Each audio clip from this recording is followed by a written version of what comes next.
For the delay. I was having some technical difficulties, but now I am on my phone and we're going to do this thing.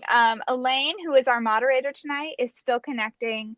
So hopefully she is able to get in here. But I'm going to go ahead and introduce the event and do introductions for our authors while we're waiting.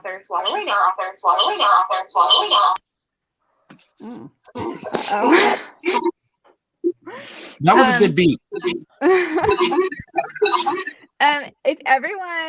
If all of y'all, I'm going to mute everybody else so that we don't get an echo while I do the introduction. So just hold on one moment. Mm-hmm.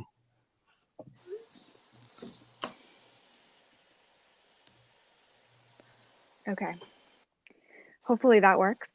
Thank you so much for joining us this evening for the discussion entitled Culinary Justice, Acknowledging Our Past and Shaping Our Future Through Food. This event is to benefit Orange literacy, and it's free courtesy of UNC Press. If you would like to make a donation to Orange literacy and enter a raffle for all 25 Savor the South titles, click the link at the top of the chat box. If you scroll all the way up, there's a link to enter that donation.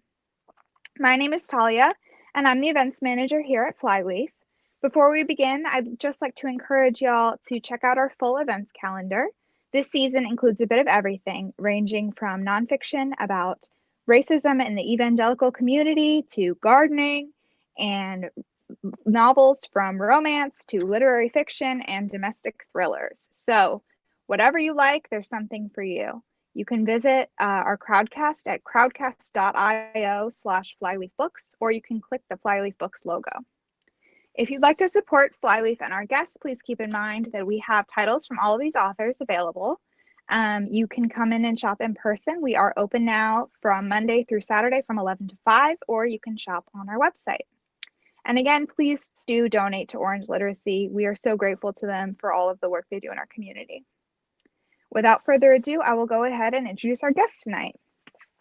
Michael Twitty is a culinary historian and author of the James Beard award-winning The Cooking Gene and the new Savor the South title, Rice. A food writer, independent scholar, culinary historian, and historical interpreter, Michael is personally invested in preparing, preserving, and promoting African-American foodways, their parent traditions in Africa and her diaspora, and their legacy in the food culture of the American South. Michael is a Judaic studies teacher from the Washington, D.C. metropolitan area, and his interests include food culture, food history, Jewish cultural issues, African American history, and cultural politics. Michael, welcome. Thank you. All right. Bill Smith is next up. Bill was formerly the chef at Crook's Corner Restaurant in Chapel Hill, North Carolina, and he is the author of Seasoned in the South, a New York Times notable cookbook, and Food and Wine, Best of the Best cookbook. He is also the author of Crabs and Oysters from UNC's Savor the South collection. Bill, welcome. It looks like Bill might be frozen. Okay. Bridget Lacey is up next. Bridget is a journalist who writes about food for the Independent Weekly and the North Carolina Arts Council.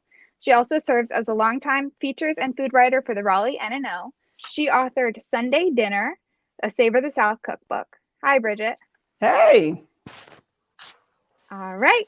And Nancy McDermott is a North Carolina native, cooking teacher, and author of 13 cookbooks, including Southern Soups and Stews and the Savor the South cookbook, Fruit. Welcome, Nancy. Thank you. And our moderator tonight, although I hope she can get in, we'll see. She might not be able to. Can you hear me? We can hear you. We just can't see you. All right, well, that's okay. I'll just do it by voice, okay? Okay, sure. I'm going to introduce you real quick. Okay, all right. Elaine is our moderator tonight, Elaine Maisner. She is the executive editor of UNC Press and is the founding editor of their Savor the South cookbook collection. So Michael Twitty's Rice, the final volume in the series, brings the collection of 25 all together. In publishing about food, Elaine finds ample opportunity to draw on her extensive background in food and cooking. Thank you so much for moderating tonight, Elaine. We wish we could see you, but we'll make it work. Well, thank you. I hope you can hear the smile in my voice because it's so wonderful to be here with you all and seeing all these friends from earlier years at UNC Press. like Kate Torrey and Penny Hodgson and just about everybody. So thank you. It's great to be here with Michael and Bill and Bridget and Nancy. And I guess the theme of this is to think about culinary justice and food and how we can, what we think about food and social justice. And I want to say how happy I am that Michael is the 25th and final volume in this 25 volume collection.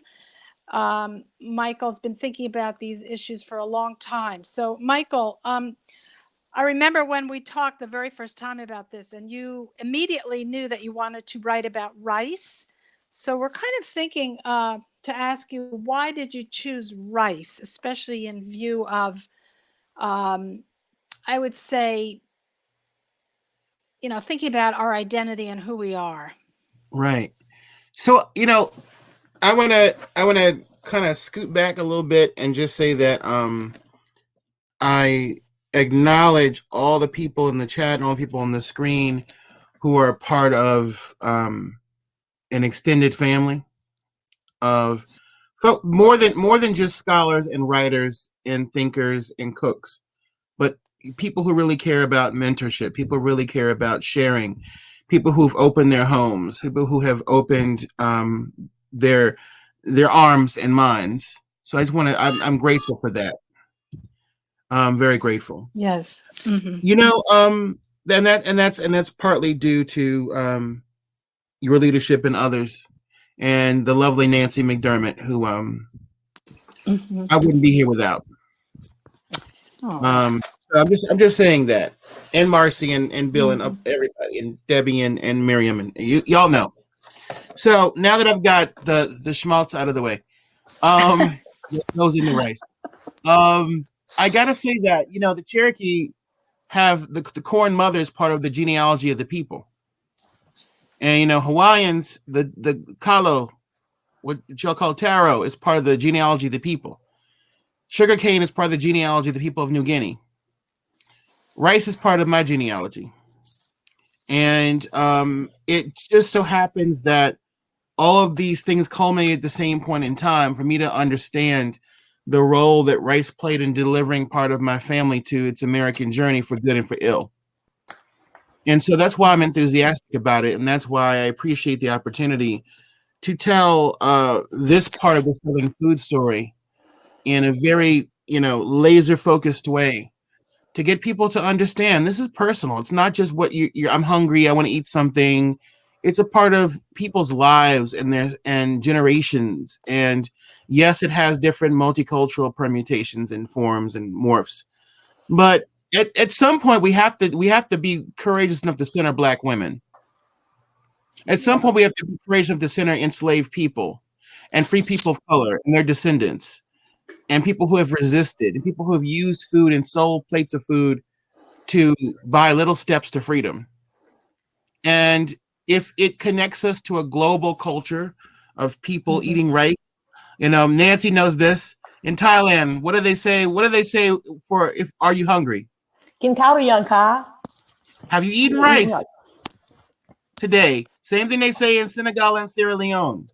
And the very fact that the majority of the human race can say that is really powerful. Mm-hmm. That's amazing. That in a grain of rice, there's all that you just talked about, Michael. Can you tell us just briefly what the trajectory was of rice through the Atlantic world? Sure.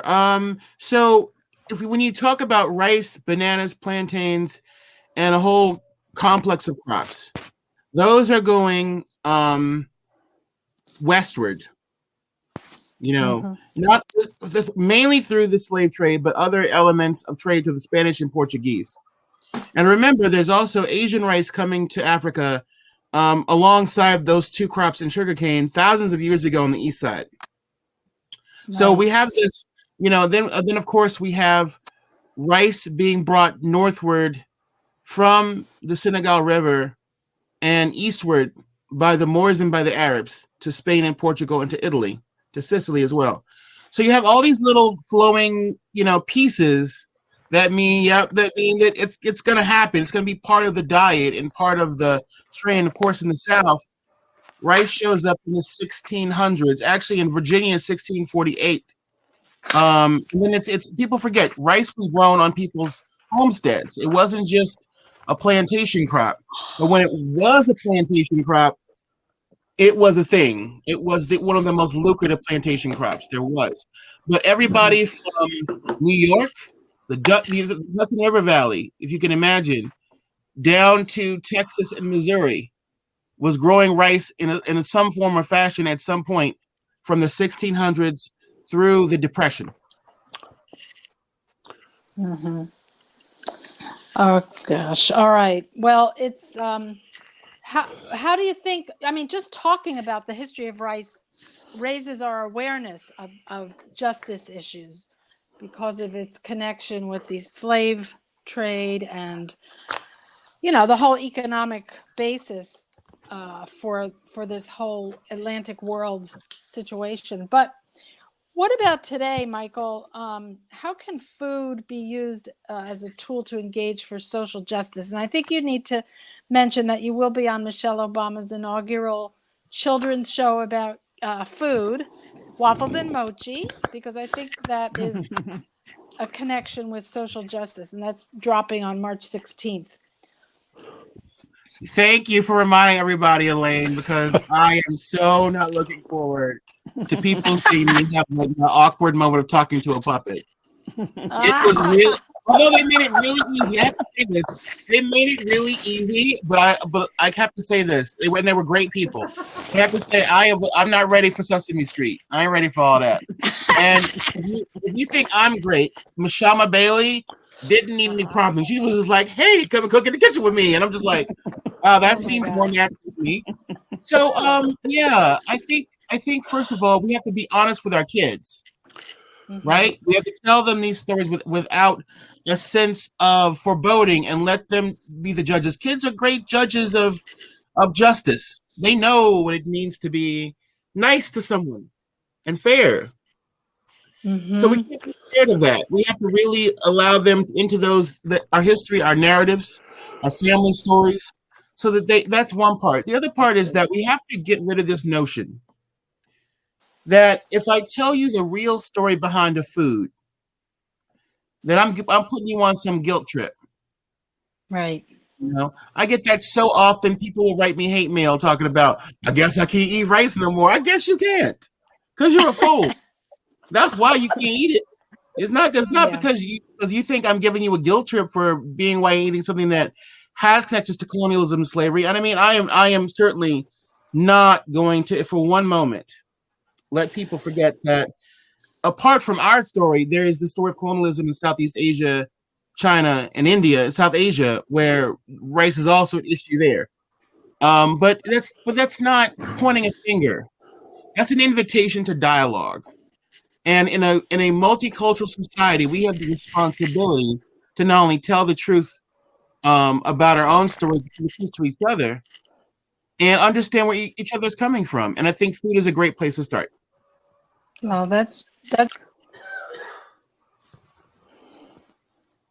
and I hope that the other panelists will chime in as they wish, but I do have a few questions that move forward from what Michael's been saying, and I wanted to talk to Bridget first, who wrote Sunday Dinner, because Bridget, talking about food often takes place around the table, and you've written about how the trends are that Americans rarely eat together anymore, and I've seen statistics that say the majority of American families report eating a single meal together less than 5 days a week. Wow. So how do you tell your children the stories of food when you're not sitting down with them? And I think you wrote a lot about that in your book. What are your thoughts about that, and how we can use eating together to talk about social justice? Well, you know what? It's funny. I think it starts with Sunday dinner, But Sunday dinner didn't start at the table. It started in the garden. It started at the market. Yes. With my grandfather, we were in the garden, and I remember him giving me a cigar because I hated bugs, as to bat away while we're picking string beans or picking grapes off his vines or strawberries. We would ride up to the country where my grandfather was originally from, where they had 110 acres, and he would show me his peach trees. And that was time to talk and to listen and to see. And so Sunday dinner started at that curb market, maybe Saturday morning, for what the other things that were missing. And then it continued in the kitchen on the Red Formica table, where I'm learning how to peel potatoes. My mother always says, we're Virginians, we're potato people. So all of that I'm soaking up as I'm learning how to, make potato salad and fried chicken. But those wonderful stories of, where my people came from, that all came from that Sunday dinner preparation and the meal. Because the meal, I'm getting kind of cooking lessons and life lessons. But then at the table, I'm finding out about my family's history. I'm finding out about, who they were, where they came from, and where they were going, where they were trying to be. So I say, let's get back to, Sunday dinner. I love Sunday dinner. Who doesn't? Why do these people not like Sunday dinner? Why? It's crazy not to. That's a good question. And I love what you said about it's the work before you sit down that also brings people together. And it's a very all-encompassing thing. Nancy McDermott, you have spent a lot of time traveling the world, and I wanted to ask you, do you think it's really true that you can sit down at a people and that food and meals can bring people together, even when, as Michael said, some people don't want to look at the truth. They don't even want to hear it. What's your experience with people actually breaking bread or having a bowl of rice? And is that a real thing? I think it's real in terms of there is a community that forms. If you're sitting at a table and you're, however it is, taking turns, serving yourself or being served, and there's conversation, there's not a magic, now I won't be racist anymore. Now I understand that, there's not as a direct medicinal disciplinary teaching. But when you eat with people, when you sit in community over food, and I wouldn't even say table. I mean, in Thailand, people don't sit around a table, but they gather, they share the food. There's so much that is revealed by the cultural ways that in Thailand, someone would just quietly spoon the biggest piece of fish and it appeared on my plate while I was talking to someone else. They were honoring me. They were taking care of me. The way that my grandmother did Sunday dinner versus the way that my students honored me when I went to their homes, when I was in the Peace Corps in Thailand, it was different. And yet it was also exactly the same. It's like families and weddings and worship. You look for the universal things, and I think it opens us up if we let it. Yes. Mm-hmm. Yeah. I see a comment from Porter who says, how about Sunday dinner with second and found families, calling in as a queer person from the South who may have been perhaps excluded by his first family? I don't know. What, Michael, can you speak to that a little bit? Absolutely. And I just want to say that just like in Quentin Tarantino's classic Kill Bill, the signature moment when Vivica Fox says, "I should have been Black Mamba," Nancy, I should have written Fruit. Anyways, Well, we did have authors fighting over topics. That's true. That's true. Quiet as it's kept, as we say in South.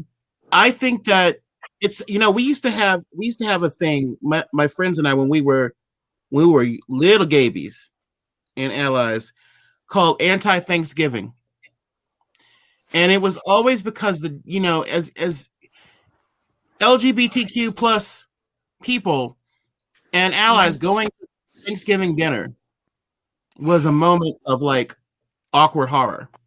And so the next day, what we would do is we would get together, and the rule was we could not have anything that would have gone on a Thanksgiving table, not even leftovers. There's a lot of symbolism in that I didn't even think about at the time. Yeah. And everybody had to bring a different food of the color of the pride flag.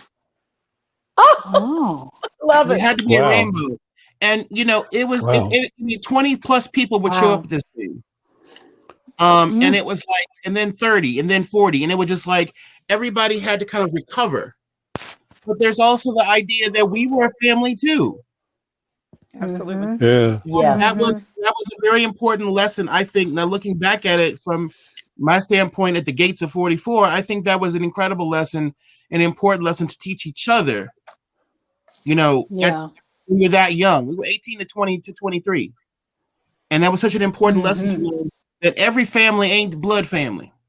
That's right. Right. Your extended family is so important. And as Southern people, that's also part of our culture.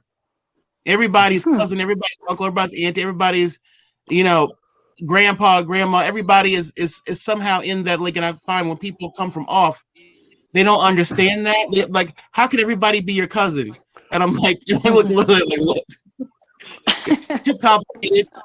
All you need to know is this is how we maintain our sense of humanity with each other. Yeah. That's all you need to know. We all family. Yeah, it's earned, or it reflects the relationship. So I'm going to choose, and it's a fact that this is my family's bloodline. A horrible word, but actions speak louder than words. And if the family that we're given doesn't do right, let's look for a while. I'm going to look for another table, and I've seen that all my life. How about it? I'm going to look for another table. Write that down, y'all. Yes. Go ahead. And in Sunday dinner, I talk about making family wherever I went. I mean, when I left home, when I first went, to upstate New York, or when I went to Indianapolis, I formed other groups to have, Sunday dinner with. So Sunday dinner, you carry it wherever you go. You adapt it. It's not, just one thing. It's what you make it. Yeah. Absolutely. So there's such a personal level, a table sort of level, and then there's so many very big levels. And I know Bill, is Bill with us? Yeah. Can you see it? Can you hear me? Bill Smith. Yes. Bill Smith. Can you hear me? Yes. And yes. Okay. And Bill wrote about crabs and oysters in a way that certainly talks about home, Eastern North Carolina for Bill. But in his life, food has been incredibly important for building family, in a sense, around the people he worked with at Cook's Corner. And I wondered, Bill, if you could tell us about work and food and how that has turned out for you. Well, I was supposed to have been the boss at Cook's Corner, but I couldn't ever. They say if you're the boss, you're not supposed to make friends with the people who work for you, and that was impossible for me. And I'm not trying to sound saintly or anything, but it just after we were all together for so many years that we were friends, and I was the head friend maybe, and that I wrote the schedule, but and I can think of a lot of examples of this, but one of my old friends, Luis, went back home years ago, and I go to Mexico often, and I often go in January because that's a good time to travel, and the restaurant was slow. I'm retired, by the way, now, but this is before.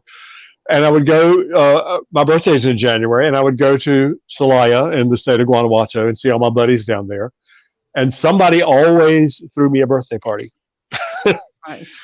And I'd get somebody's house and there'd be like 40 people there. Then I'll be like staring at the ceiling, like, oh, we just all wandered in, and it was this crazy, allegedly surprise birthday party, and we sit down around the table and lots of good food and good friends, and they'd sing and all. I mean, I don't even like birthday parties, but anyway, I get one when I go to Mexico in January. Wow. So that's sort of what happened to us. Yeah.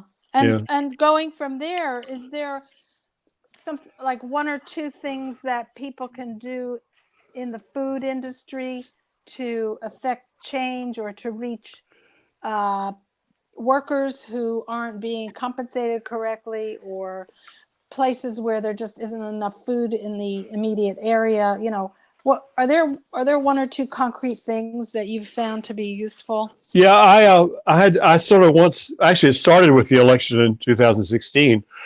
I realized I was going to have to run interference for all those people, and there were lots of things, but presently nobody's is eligible for no immigrant with mixed documentation, even in their family, is eligible for any sort of relief funding. And you raise some hell about that if you don't mind. You know who your congressmen and senators and everybody are. Give them hell about that. That's not right. It's just wrong. That's the first thing you can do. And then there's lots of people that are very generous that are giving out food left and right, and community organizations and stuff like that. Find one and give it some and make a donation if you can. But the main thing is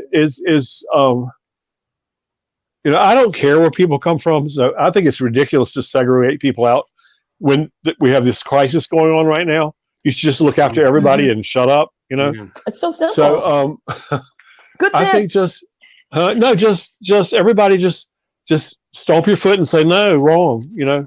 These people have children. Blah blah blah. And just raise some hell. Amen. We need to speak up a lot more. Yeah, don't be scared to hurt people's feelings or something. It's like, exactly, that's wrong. How can you not feed children? Yeah, progressive people are too nice, I've decided. Yes. Nice. No, they are. We're too nice, and it's time to get in people's faces. Yeah. Yeah. Well, that's inspiring, Bill. UNC Press, we have a group that works on community engagement, and we've been doing a variety of things. I think John Scher, our director's here, and he's been really great in supporting our thinking about this. We've given a lot of books to kids, and I think sometimes for underserved libraries or people in prison, we've been able to donate. But I don't think we've done anything really about food. So something that's really interesting. Let me say one more thing. Over at Lantern, Andrea's been doing this thing called Kitchen Patrol for several years, and they go into the school and bring kids to the restaurant one day a week, 2 semesters in spring and fall and spring. And this year they couldn't do it, and their kids, often underprivileged kids and lots of immigrant children. And she's doing it online this year, and I've been watching online, and it is fabulous because not only are the kids there, they send all the food to the kids' houses. If they need pots and pans, they send those. They see if they have a laptop. And then they all stand around and do these things online. And last night I watched it, and it was sensational because not only were the kids doing it, but their families were like over their shoulders and all this kind of stuff. And it is really, really, really wonderful to watch. How do you work with people to, there are people who don't really know how to cook, and there are people who learn from their families, but maybe in a limited way. How can we help people cook or learn to cook in a way that is not, patronizing or demeaning to people who are coming out of their own situation? Do you ever think about that? I don't know. Professionally, I just had to get food done. But Andrea's thing at Lantern, everyone's having such a good time. I don't think people worry about that, honestly. It's really, you know what I mean? Everyone's enjoying the ritual, as it were. You've got a person who knows. So if you're not always following one person's Bill did it and you cooked one thing and I did it, and so each week there's a different chef.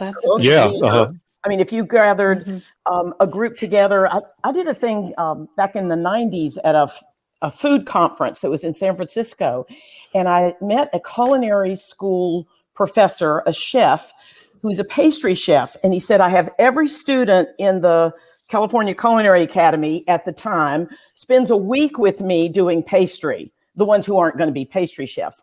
And I start with having them make an apple pie, because I think everybody should be able to make an apple pie. It's American. He was actually a Native American. He was a member of the Pomo tribe. So this stuck with me, and I thought, we've got all these food people here coming into town. And so I connected with an after-school program. It was probably a boys and girls club in the Tenderloin, and just asked. We didn't even have email then. How many of you food people can meet us there and help these kids make an apple pie? And we had 3 people with each kid. I mean, it was fun. It was chaotic. If you put the pieces together and then you've got a goal, like we're all going to make stone soup or something, it's like it will work itself out. You just have to make sure you're not doing one person's food. So it shouldn't be the white lady saying, we're going to make this. It should be maybe food from your culture, or, maybe the principal. There's all kinds of ways to do it as long as we put our hearts into it. Oh, and I'm seeing some really good comments about different programs around the country. So that's really heartening. I think another aspect of culinary justice specifically, and Michael, I'd love to hear your thoughts on this, is the idea of appropriation. It's come up in so many realms, including food. Now, our Savor the South books have recipe, all the classic Southern, but we also talk a lot about, these ingredients. Okra, Virginia Willis wrote about, is certainly a Southern food, but it's just as popular, if not more so, in South Asia, for example. So she has a whole section on global okra recipes. But, like Tony Tipton Martin wrote a wonderful book about the use of Black women's recipes and knowledge, and how for so long they were unacknowledged. What is the important point about that, Michael, or what's your thinking on this issue? So I think people confuse appropriation with cultural diffusion. They were never anthropology students. So in a healthy multicultural society, people will naturally share things without anybody saying a word. All of a sudden, one ingredient end up in this pot. Somebody goes to work for somebody else and brings an idea home. Somebody says, oh, I do the same thing, so why not pair it with that? Kids in the same classroom as Nancy says, and then, someone will bring something, or when I was growing up, it was that, and also going home. So you would go to somebody's house, and all of a sudden, like squid chips. And all of a sudden, you had pupusa. And all of a sudden, you had the big challenge for me was kibbeh. Real kibbeh. I grew up with kibbeh. Whatever. I mean, what I'm talking about, Bill, that raw one. Yeah, and there were lots of Lebanese in Eastern North Carolina.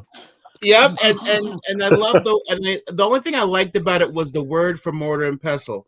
It's onomatopoeia. But Black folks, we it takes a lot to eat some raw meat. Miss Bridget know what I'm talking about. We don't even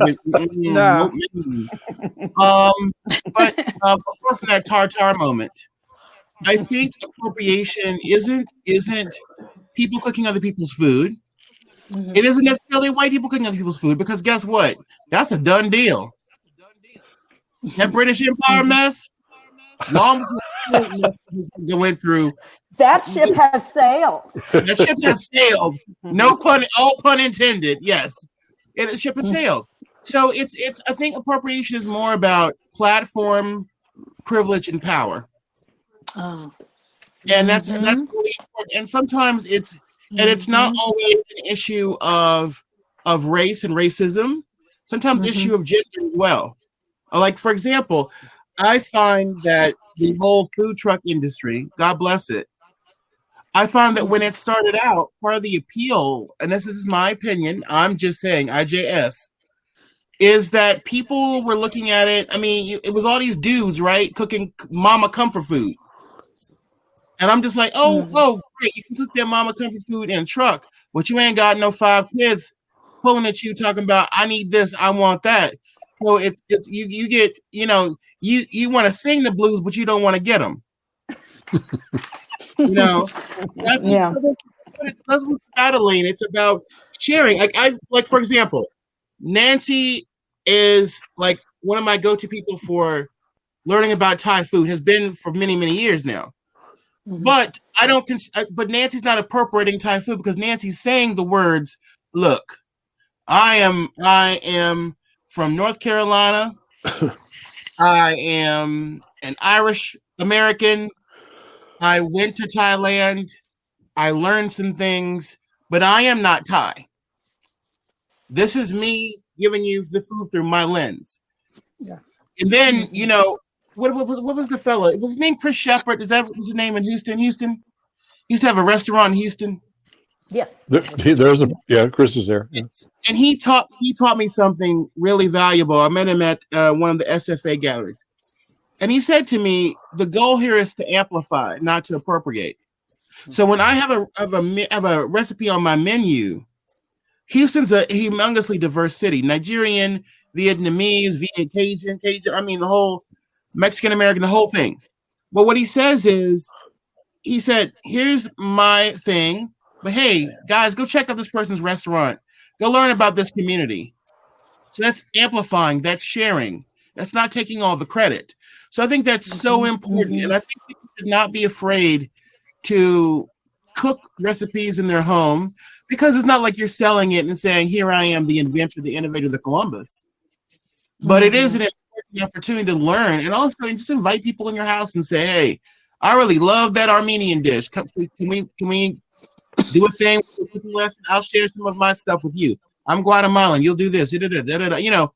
That's what we did post bicentennial and Reagan era, without giving any credit to him. But that was one of the ways we learned about each other. I know, for example, in the community I grew up in outside of Washington, D.C., I mean, it was just that simple. It's like, let's learn from each other. And like Nancy said, it's not kumbaya. Never has been, never will be. But if you go into it with the attitude that, I'm here to share, you're here to share, we good. There's no appropriation there.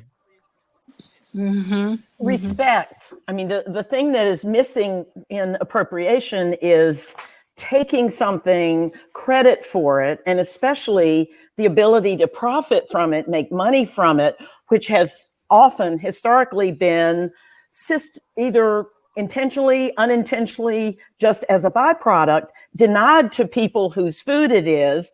And then we in America have put people up and said, oh, you are we honor this person who is taking credit for it and not letting there be a way up. I think a thing that especially the chef world in the past, not now, because we're going to do better, is to focus on who did it first and who does it best. And I don't care. Nobody in Thailand is saying, I invented satay or this curry or something.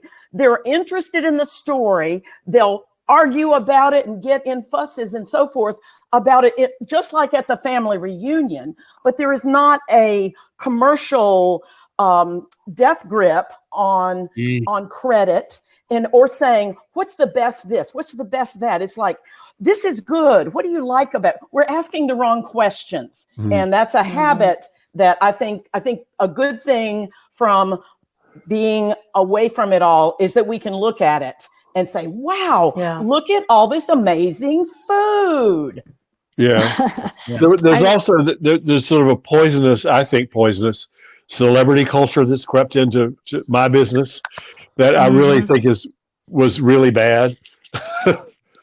And I know lots of people who aren't like that, but even I was certainly susceptible to it from time to time. And, and looking back now, I think, no. You're supposed to make a good dinner and people are supposed to leave the table and then us just get bankrupt. from it.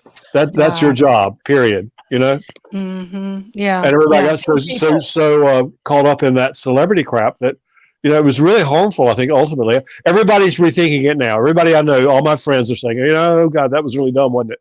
But I guess it took time to come around. But yeah, that was not good. Yeah. Well, I think that one of the main lessons here is ask questions and be aware of what you're eating and where it might have come from, who cooked it, and who's profiting from it. At least think about it.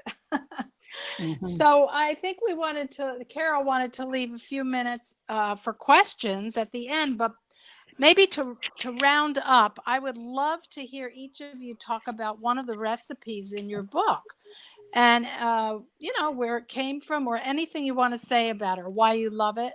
And I know this is kind of on the spur of the moment, but let's end with Michael and start with Nancy. Okay, Nancy, can you talk about one of the recipes in fruit from any angle that you feel like talking about it? Well, since Michael mentioned it, he knows about the persimmon tree. We've got a North Carolina persimmon. One of my favorites is the old time persimmon pudding. And it's something that I didn't think about. I grew up on it, never saw it in a restaurant. My grandmother made it. It's just one of those real homey things. It's called a pudding, but it's really a cake. It's really kind of like if cake were fudge and made with fruit.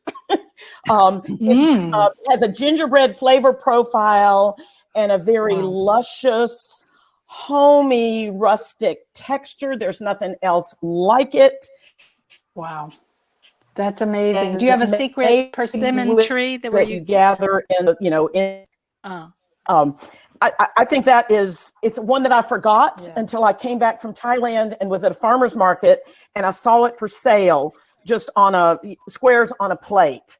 And I said, is that persimmon pudding? Hadn't thought of it in forever. And then, so that's one that it's like, well, let's start making it again. There was nothing wrong with it. Nobody said we don't like it anymore. It's just that the people who made it grew old and our need to go out and gather and forage. I didn't know the word forage then. And, that was just something that it needs a leg up. Yeah, it really connects us. You call it old time persimmon pudding, and it really connects us to those days when you actually had to forage.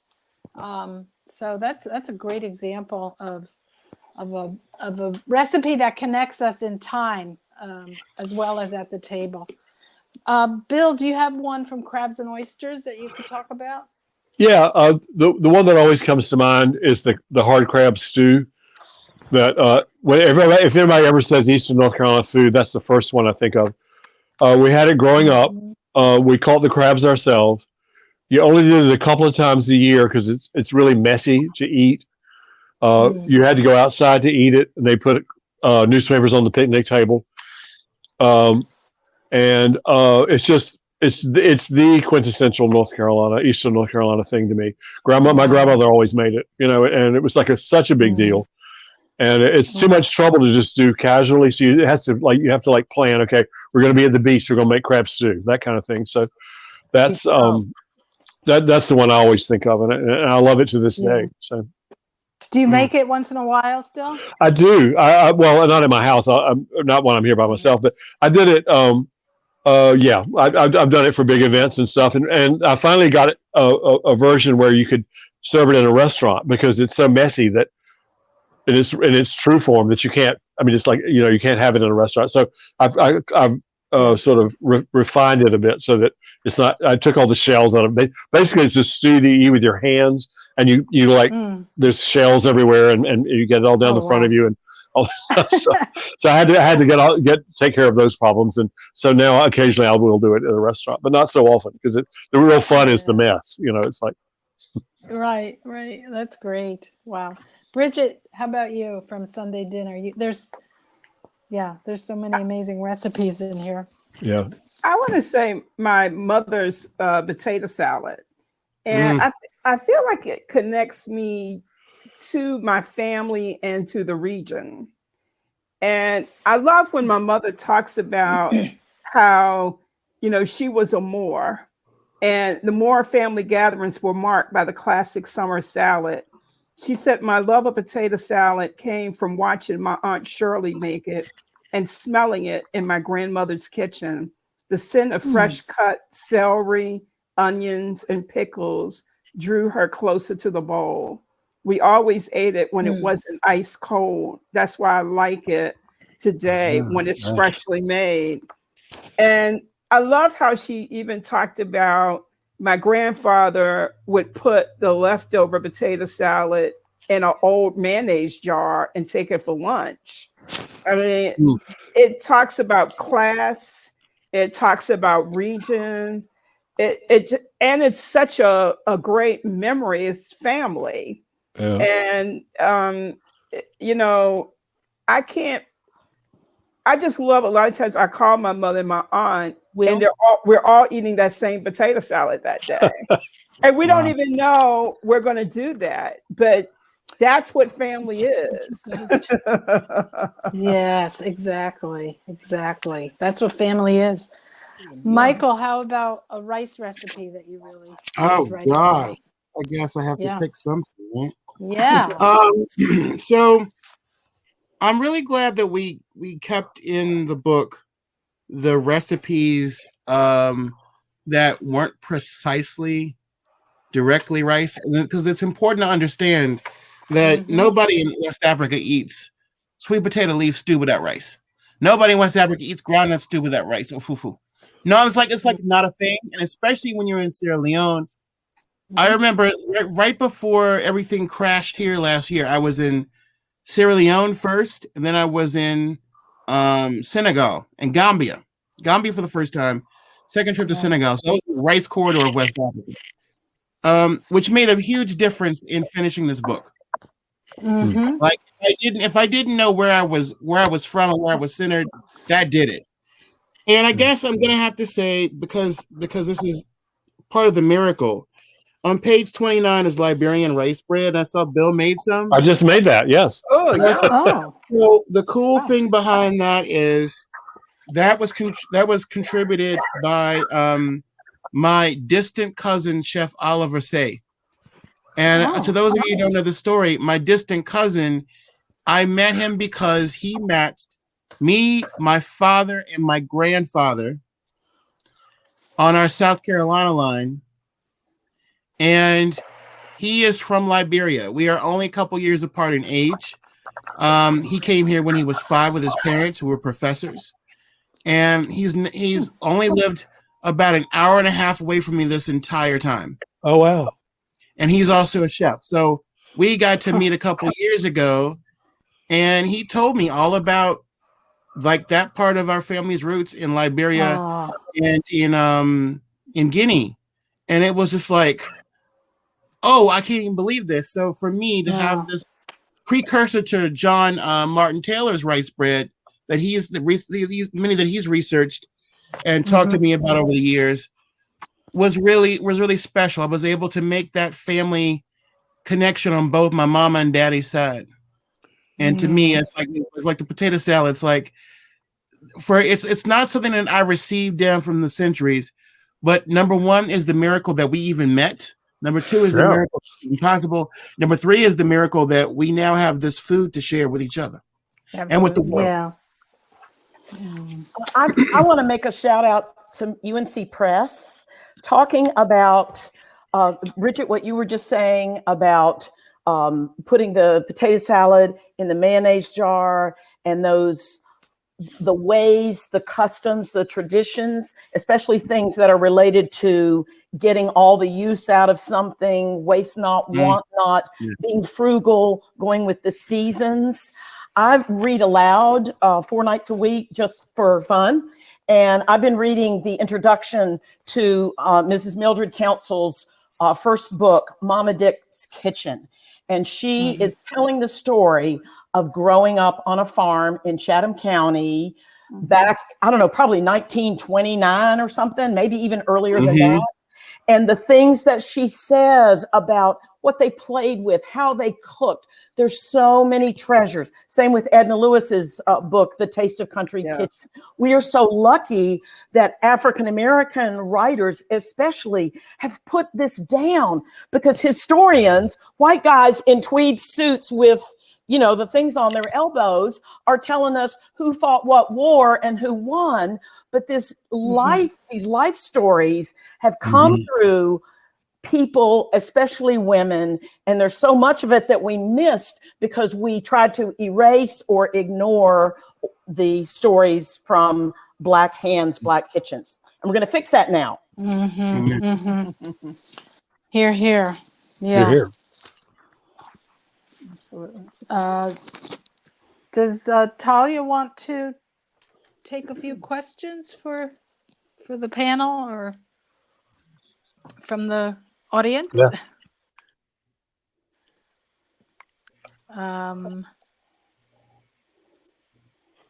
don't know if we're set up for that. I have one more comment. I'll be quiet then. Yeah, I'm just sure, go ahead. remembering that when Michael came to Flyleaf Bookstore, he, as he was beginning a phase of his life that has led to his book, The Cooking Gene, all the work. He said he wanted to go on a Southern discomfort tour. He wanted to meet those relatives, the white ones as well as the Black ones, and he wanted to look slavery right in the eyes and say, what happened? What is the story? And not let the discomfort keep us from moving to the place we all good people want to be. And I think being afraid of discomfort keeps us. And so let's know it's going to be uncomfortable sometimes, but we're going to get to eat. So let's do it. Yes. I love that. Yes. Good point. Yeah. Yeah. All right. Well, this has been wonderful. Michael, can you say a few words to, I think we have 1 minute left. Sure. First I have to say to Miss Bridget that when I was in Senegal, well, first I went to Africa, I went to Senegal, and it was during Ramadan. And it's funny that you said about the jar, because everybody's house had like a dozen mayonnaise jars in them. And that was everywhere. Nobody wastes anything over there. Everything gets reused. There's, you may find a lot of stuff, but you ain't gonna find one plastic bottle nowhere in Africa. I assure you. I just want to say, this evening has been a family reunion. It has. And it's really been hard. This past year has been so hard. But there's been many issues. I just want to dedicate this whole discussion to Randall Keenan. Yay. Yes. And yes, yes, amazing scholar, amazing writer. I got every single. I had a couple of his books, and one of which transformed my life, The Visitation of Spirits. But I got a couple other once I knew he had passed, because Nancy and I had a deep convo about that. And I got to tell you something. He would be so pleased to see this conversation. And so we honor his memory and his life and his lessons and truths with everything we said tonight. That's beautiful. Yeah, yes. Agreed. I want to honor all of you, Bridget, Nancy, Bill, Michael. I want to honor you right now and here for your incredible positivity, your knowledge, your expertise, and your generosity. So from all of us at Orange Literacy and UNC Press, thank you so much. Thank you. Delighted. Nice to see everyone again. Yep. Thank you so much. Absolutely. Yeah, it is. Yeah, cool. Okay, good. Thank you. Thank you. Yeah. Good night, all. Bye. Good night. Good night. See ya. Thanks. See you soon. Bye-bye. Thank you. Bye. I'm not sure if Talia is supposed to send this up, but That was really good. We got to get Michael down here. I In think real we're life. still connected.